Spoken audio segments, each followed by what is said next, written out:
gentlemen, the man, the myth, the legend. You'll see him tonight debuting on ESPN with the crew. My brother, the one and only Kenny the Jet Smith. What's up, Big Time? How are you, man?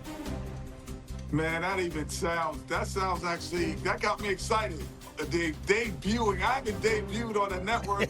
How long? To say that we're debuting on ESPN tonight, man. That got my blood flowing, man. Damn right. It's well earned, and we're happy, we're ecstatic to have you, man. You saw the games. Let's get right into it. You saw the games last night. Let's start out with what you saw from the Lakers and the Golden State Warriors. Did you see a title contender on either side? Well, for sure. You know, we can't judge the Lakers without LeBron because LeBron is a playoff guy. You know, he's probably going to be able to rest a lot more with a Luka Doncic, obviously, in their lineup. He could take the time that he needs to get back.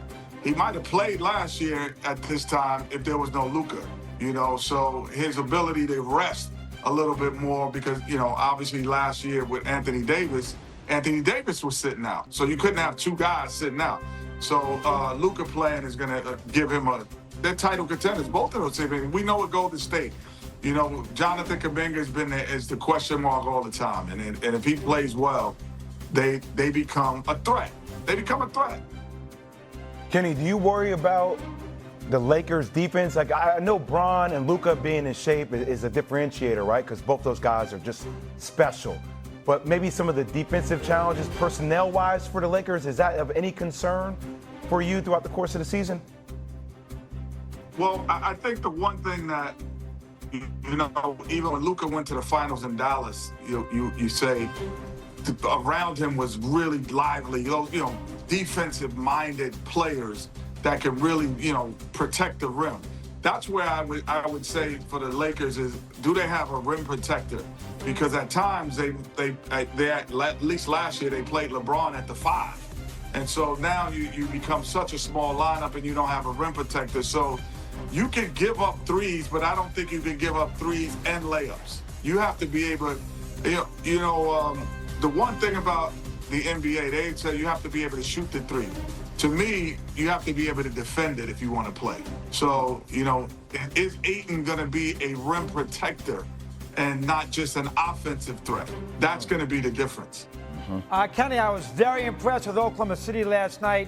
You know, you could come out flat on that kind of evening. Their second-best player is not in the game. They're down the whole way.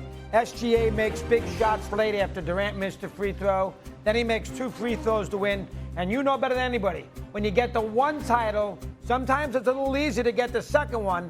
Rockets are a good example of that. When you won the first one, you won the second one when you brought Drexler in. Sometimes you get the one, the pressure's off, you know how to do it. You get the second one pretty easy. OKC, to me, is by far the favorite in the NBA this year. What's your take with that? Yeah, you know, I've had 2 opening nights where, you know, we won rings and have ring nights. So I know what you're talking about. You know, it is a difficult night to do.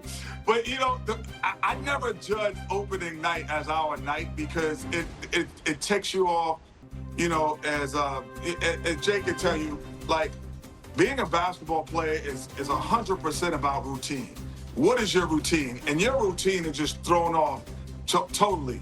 You know, you get sleep on the same time, you warm up at the same time, and all of a sudden you get a ring night thrown in there, which is great, but it throws you off. But they played well last year, guys, without, you know, people in the lineup. That's not, as long as the MVP of the league, Shai Gilgeous-Alexander, he controls the pace of the game, and he allows anyone who comes in to play at that pace and play great. So for me, it's all about if he's playing and how many games he's playing. Kenny, I look at Oklahoma City, and there's really no intrigue there. They're the reigning defending champions. We know who they are. We know what they're going to be. We know how formidable they are and what you're going to have to deal with going up against Shea Butter and those boys. Houston, I find very intriguing. You needed a number 1 option. You went out and you got one in Kevin Durant. I saw Fred VanVleet go down, and I said, damn, Houston's going to be compromised. But then I saw Ime Udoka start 4 dudes 6'11" last night. And I'm looking at their size, their ability to defend, what you just said about not making the 3, but being able to go and defend the 3, which we know they can do. I'm wondering what your thoughts are about a team that you helped, a franchise that you helped capture back-to-back NBA titles in the 90s. What are your thoughts about this Houston Rockets team and how much of a threat they can truly end up being in the Western Conference? For me, if Fred VanVleet is there, if he was there, they would be the odds-on rival to Oklahoma City because they would have experience, they would have depth, they would have size. The one thing of having that great big lineup, at certain times you might have to go small. And who is going to be your small lineup? When you have VanVleet in the game, you could create a small lineup, and you could actually put Kevin Durant at the 4. But without him, you're a little one-dimensional. That's the only thing that makes me nervous about Houston. Is now that they have to play big. And before, you want to play small. We got our smallest athlete more athletic, and they can be taller than you and bigger than you. Do we have to play big? Oh, our big is actually faster, more athletic than yours. Now they become a little more one-dimensional. So now that to me is the only, I would say, negative. But when you put Kevin Durant on any basketball team, right, immediately they become right into the mix of contenders when you put them on. Anybody except Houston, but I get what you're saying. Kenny the Jet Queen's in the building. I got to ask you this. Am I off my rocker by saying if Kyrie is healthy, if Anthony Davis is healthy, I know that's a big if. No. But no, if not. They're healthy, that they could win the chip, the Dallas Mavericks, they could win it all. I mean, Kyrie Irving, that's the big if. You know, I mean, he's coming back from a major surgery and a major injury. But on paper, if you just put those, 5, 7 guys that you're talking about on paper, you go, who's better? Like, who wouldn't you want to have? And if Cooper Flag is close, not even what he's supposed to be, if he's close to what he could be, and they become what, the Mavs made this huge trade for. And Nico becomes this hero inside of the state of Texas and around the NBA instead of the villain because, he says, I want to be more defensive minded. You definitely are.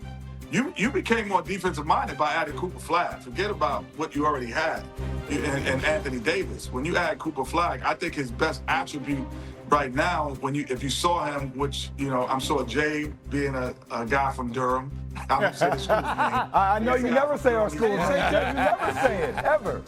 We never say their name, but, watching him even in AAU, because I have an AAU program in that EYBL circuit, Jet Academy, so we watched him. I'm like, this guy is a defensive player, be better than he is an offensive player at this point in his career. So I think that's what the Dallas Mavericks have done. Yes, they could be a contender, 100%. That's the answer. Kenny, first off, just want to give you a shout out for you and Nas and what you guys are building there in Queens. It's incredible. I know you and I have connected about that. I'm just getting ready for the meat and potatoes of the season because I feel like when I start coming in here, I'm going to hear New York stand up. New York stand up a lot. So I want to ask you about New York. How do you feel about the Knicks, Orlando?